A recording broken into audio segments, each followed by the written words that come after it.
अब हमें देखना है नेक्स्ट लेक्चर में हमारे पास आता है एक्सरसाइज नंबर 1.3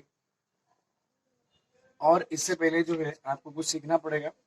हमारे पास एक थ्योरम है और वो थ्योरम आपको मिलेगी 1.2 के बाद और it is related to irrational number. हमको प्रूव करना है।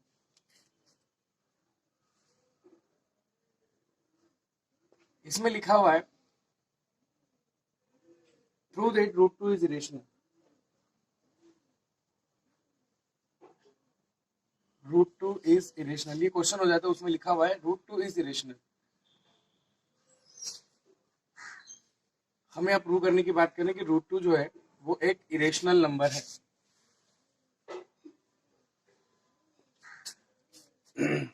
अब रूट 2 जो है वो एक इरेशनल नंबर है, तो इसको समझिए कि रूट 2 जो इरेशनल नंबर कैसे है और हम इसको कैसे प्रूव करते हैं। तो प्रूव करने के लिए एक हमारे पास लॉन्ग डिवीजन मेथड है, जिससे हम बता सकते हैं कि इसका जो डेसिमल आएगा वो नॉन टर्मिनेटिंग और नॉन रिकरिंग होगा। और यहाँ पर हम डेसिमल की बात नहीं कर रहे हैं, हम एक मेथड की बात कर रहे हैं, मेथड ऑफ कॉन्ट्रडिक्शन, जिससे हम इसको रूट 2 को इरेशनल नंबर प्रूव कर सकते हैं। It is the method of contradiction. Method of contradiction से हम रूट 2 को इरेशनल नंबर प्रूव करने जा रहे हैं। तो ये मेथड कैसे काम करती है ये आप देखिए। प्रूफ, हम प्रूफ के अंदर चलते हैं और हम बात करते हैं इसके प्रूफ में कि यहाँ पर रूट 2 के लिए ये जो इरेशनल नंबर इसने दे रखा है कि prove that root 2 is a irrational number, हमने इसका अपोजिट मान लिया। कॉन्ट्रडिक्शन का मतलब होता है कहीं ना कहीं हमारा अपोज होगा, तो हम पहले अपोजिट मान के चल रहे हैं और फिर लास्ट में हम ये बात बोलेंगे कि हमने क्या किया था, गलत मान लिया था, जिसकी वजह से हमारा स्टेटमेंट सही हो जाएगा। लेट अस अस्यूम, यहाँ लिखेंगे हम प्रूफ में, let us assume to the contrary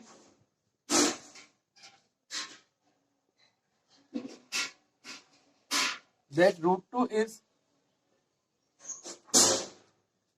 rational.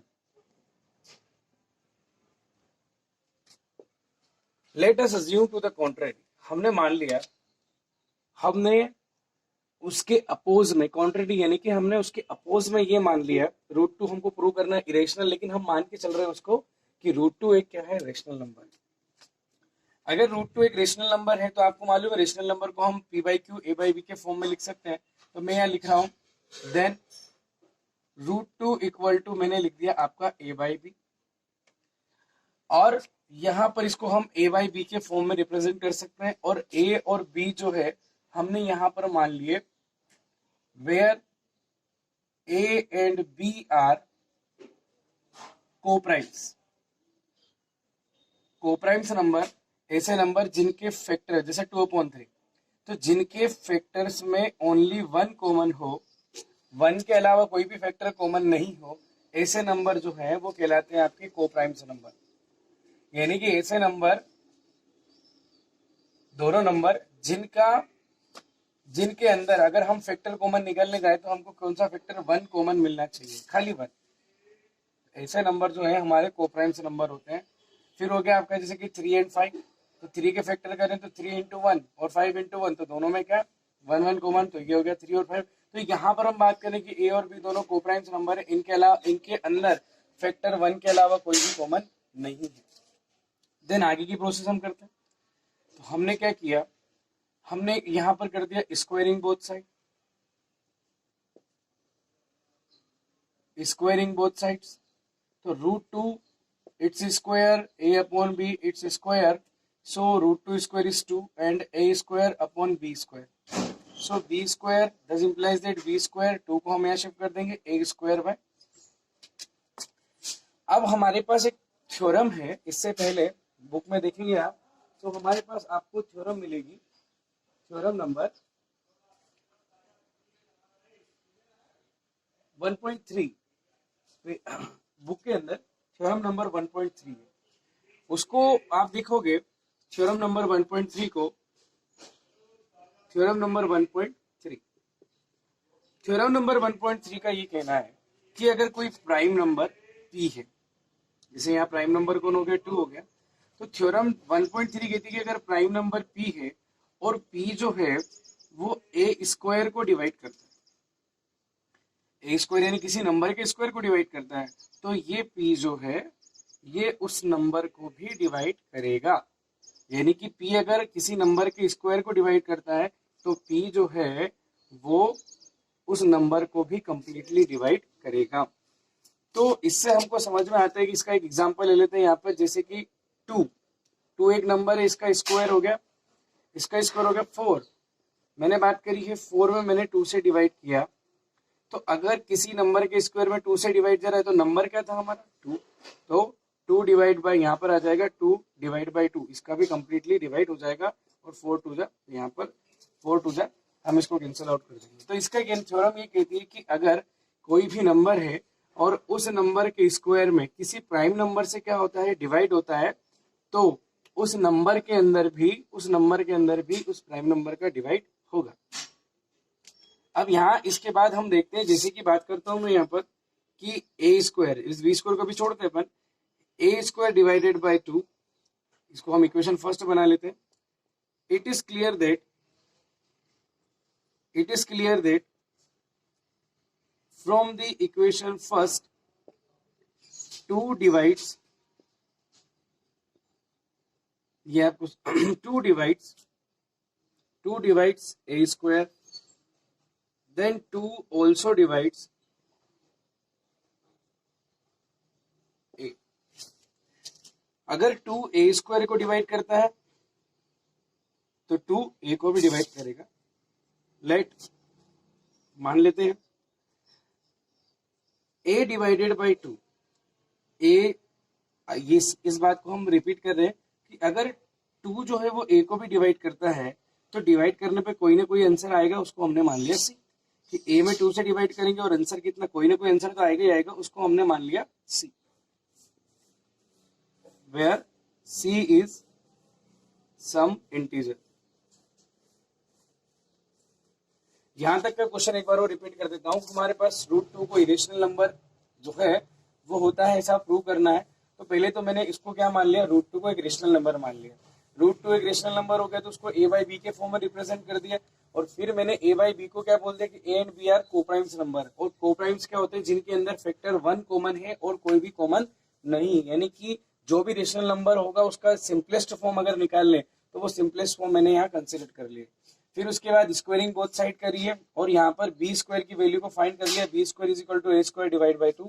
फिर मैंने आपको एक थ्योरम के बारे में बता दिया, हमारे पास बुक में लिखी हुई है कि if p is any prime number, अगर कोई p प्राइम नंबर हो और वो किसी नंबर के किसी भी नंबर के स्क्वायर को डिवाइड करता हो तो वो प्राइम नंबर उस नंबर को भी डिवाइड करेगा। मैंने एक एग्जांपल लिया था, एक नंबर लिया था 2 का स्क्वायर किया था 4, और 4 में मैंने देखा था कि 2 एक प्राइम नंबर है तो 4 में 2 से डिवाइड जा रहा है तो 2 में भी 2 से डिवाइड जाएगा।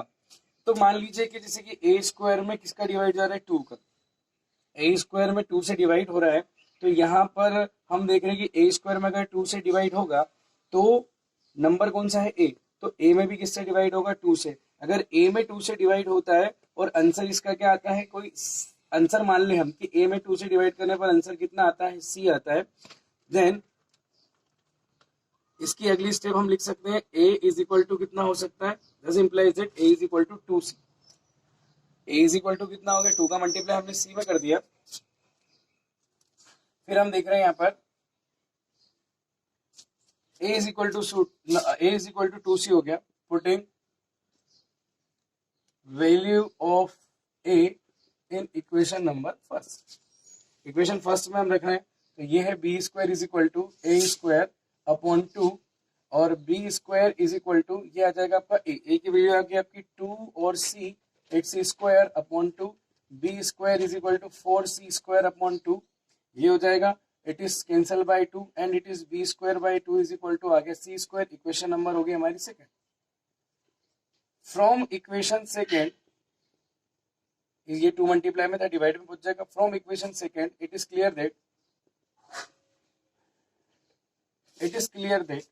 from equation second it is clear that 2 divides, 2 किसको डिवाइड कर रहा है, 2 divides b square, then 2 also divides b। यहाँ पर हम बात करते हैं कि ये जो 2 आपका डिवाइड में आया है, ये किसको डिवाइड कर रहा है? बी स्क्वायर को डिवाइड कर रहा है। By according to theorem number 1.3, b square divides 2, b square को यहाँ b square divided by 2, b square में किसका डिवाइड हो रहा है? 2 का। तो बी में भी किसका डिवाइड होगा? 2 का डिवाइड होगा, यानी कि 2 बी को भी डिवाइड करेगा। अब सबसे पहली बात तो यहाँ पर निकलती है कि ये 2 जो है वो ए को भी डिवाइड करता है, ठीक है।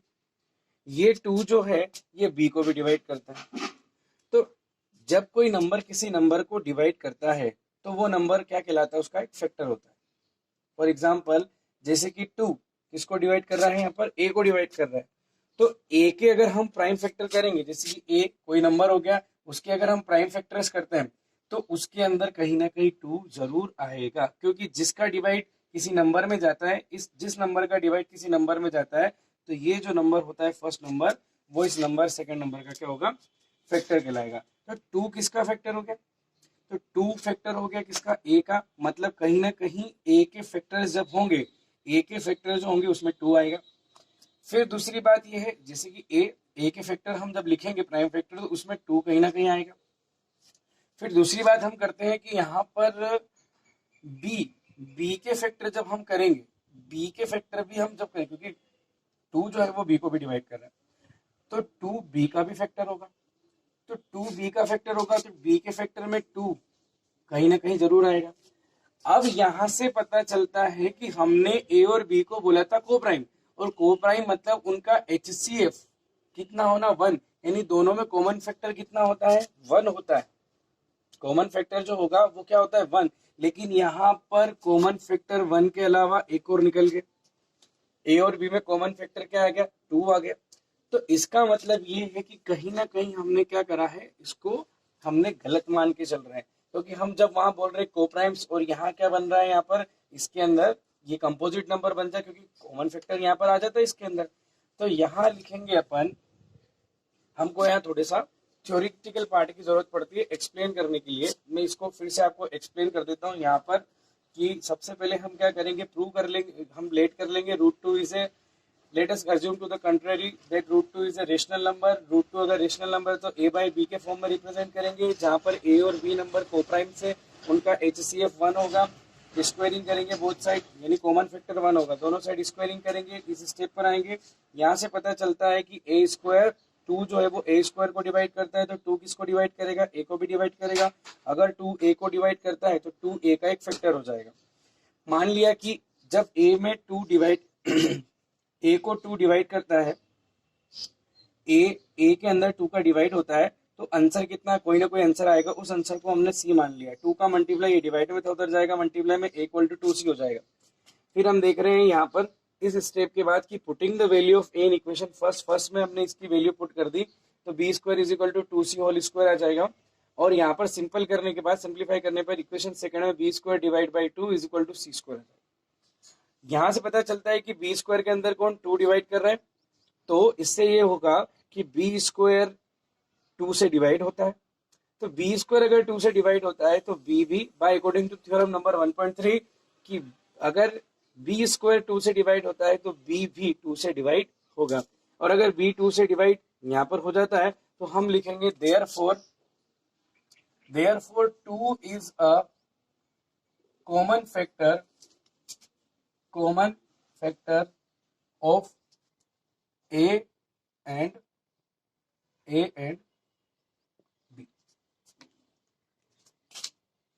2 is a common factor of A and यहां से इस बात का पता चलता है कि 2 जो है वो A और B का एक कॉमन फैक्टर होगा। 2A और B का एक कॉमन फैक्टर होगा। अगर 2A और B का एक कॉमन फैक्टर होता है तो हमारे पास यहाँ पर एक कॉन्ट्रडिक्शन मिलता है, यहाँ पर हमको एक विरोध मिलता है इस बात का, क्योंकि फर्स्ट में हमने यहाँ पर बोल दिया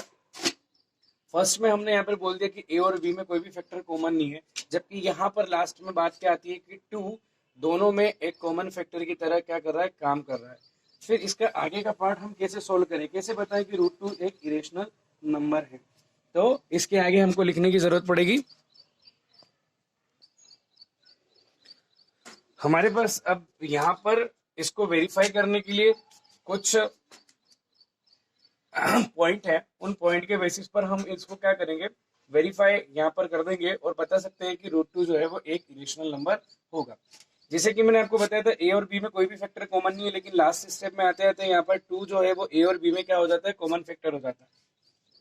आगे पॉइंट जो होता है वो ये बोलता है बट दिस कॉन्ट्रडिक्ट, परंतु ये वाली बात कौन सी कि टू दोनों में कॉमन फैक्टर होता है, but this contradicts the fact that a and b have no common factor other than one. ये बात जो है वो इस बात का अपोज करती है कि उन दोनों में एक कॉमन फैक्टर वन है। पहले हमने बोल दिया कि दोनों में कॉमन फैक्टर वन है, लेकिन इस बात से उस बात का क्या हो जाता है, अपोज हो जाता है। दिस कॉन्ट्रडिक्शन हैज अराइजन, ये अपोज क्यों हो रहा है, this contradiction has arisen due to our wrong assumption, क्योंकि हमने माना ही गलत था। हमने स्टार्टिंग ही उसकी क्या मान ली थी, रेशनल नंबर मान ली थी, that root two is a rational number, so we conclude that root two is a irrational. क्योंकि हम गलत मानकर चले थे कि रूट टू एक इरेशनल नंबर है, इसलिए हमारे पास एक कॉन्ट्रडिक्शन आ रहा था, इसलिए हम अब क्या करते हैं, वापस ये मान लेते हैं, हम ये रिजल्ट निकालते हैं कि रूट टू जो होगा हमारा इरेशनल नंबर होगा। और इस तरीके से आपको हमेशा क्या करना है, चाहे root two, root three, root five, ऐसे रूट सेवन, इनके लिए अगर कोई क्वेश्चन आता है तो मेथड बिल्कुल सेम है, आपको सिमिलर मेथड को यहाँ पर यूज करना है और फिर लास्ट में इन 3 पॉइंट्स की मदद से आपको उसको क्या कर देना है, वेरीफाई कर देना। मैं आपको यहाँ पर रूट 5 का बता देता हूँ, ये हमारे एक्सरसाइज में है, एक्सरसाइज हमारी 1.3 का फर्स्ट क्वेश्चन हम यहाँ पर देखते हैं।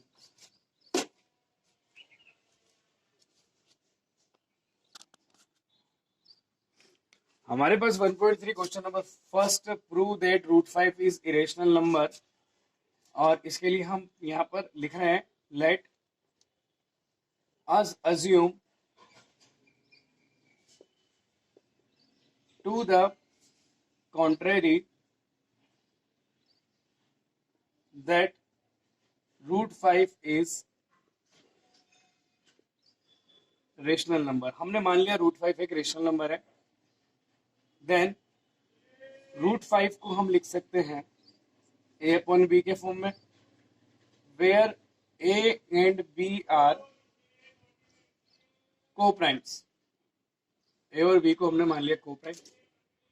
नाउ स्क्वायरिंग कर दीजिए, स्क्वायरिंग बोथ साइड, हमने दोनों साइड में स्क्वायरिंग कर दी, तो root 5 its whole square is equal to a by b its whole square, so it is 5 and it is a square by b square. Now it is b square is equal to a square divided by 5, और इसको हम दे देंगे equation number first. From equation first it is clear that 5 divides, क्या लिखेंगे हम, 5 divides a square, और आपको पता है कि 5 अगर a स्क्वायर को डिवाइड करेगा तो क्या सोच रहे हैं आप, क्या होना चाहिए, 5 अगर a स्क्वायर को डिवाइड करेगा तो देन 5 ऑल्सो, 5 किसको डिवाइड करेगा, 5 divides a square, then 5 also divides a। तो यहां लिख सकते हैं अपन therefore 5 will be a factor of, अगर 5 a को डिवाइड करते हैं 5 उसका क्या हो जाएगा, फैक्टर हो जाएगा ना। हम लेट करते हैं कि लेट अगर a को अगर 5 डिवाइड कर रहा है तो कोई ना कोई आंसर आता है सी, कोई ना कोई आंसर तो आएगा, उस आंसर को हमने मान लिया c, where c is some integer. तो हमारे पास बनता है यहां से a इज इक्वल टू हो जाएगा, आपका 5 का मल्टीप्लाई करेंगे तो ये हो जाएगा a इक्वल टू हो जाएगा 5c, on putting value of a in equation number, equation first हमारी b square is equal to a square by 5 होगी, b square is equal to a square by हो गया हमारा 5, so it is b square, और ये हो जाएगा आपका a 5c its whole square divided by 5, so b square is equal to 25c square upon 5, 5 5 25, So it will be b square is equal to c square divided by 5. हमारे पास यहां पर आ गया b square is equal to c square, sorry b square is equal to हो जाएगा 5c square, ये होगा. So b square upon 5 is equal to हो जाएगा हमारा c square. ये होगी हमारी इक्वेशन नंबर कौन सी? सेकेंड. तो यहां से पता चलता है from equation second it is clear that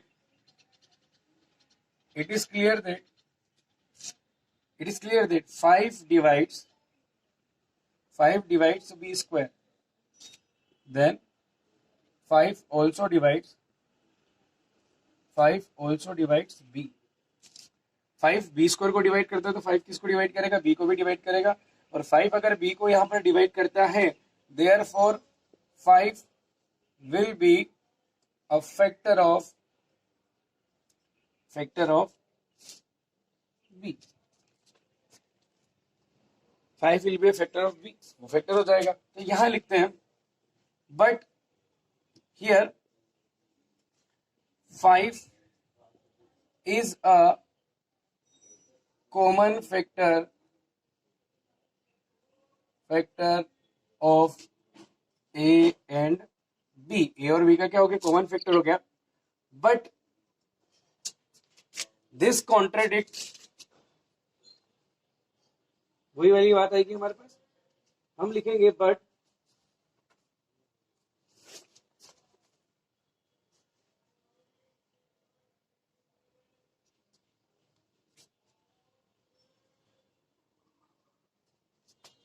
but this contradict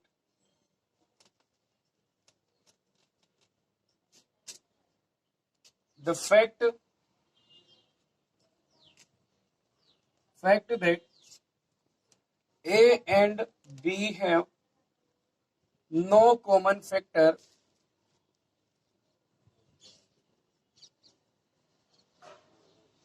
other than 1. ए और बी में कोई भी कॉमन फैक्टर नहीं. ये वाली बात जो है इस बात का अपोज करेगी, तो कि उन दोनों में 1 के अलावा कोई भी कॉमन फैक्टर नहीं है. लेकिन यहाँ क्या पता चल रहा है कि उन दोनों में कॉमन फैक्टर कौन हो गया? 5 हो गया.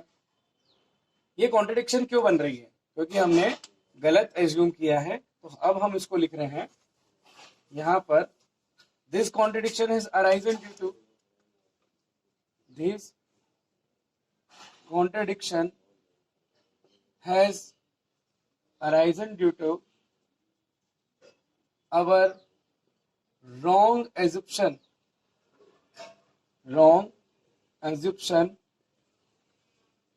that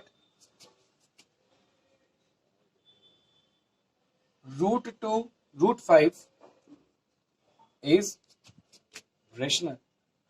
हमने क्या मान लिया था कि रूट 5 को रेशनल मान लिया था. So we conclude that root 5 is irrational number. हमने यहाँ पर मान लिया कि रूट 5 जो होगा वो एक इरेशनल नंबर होगा.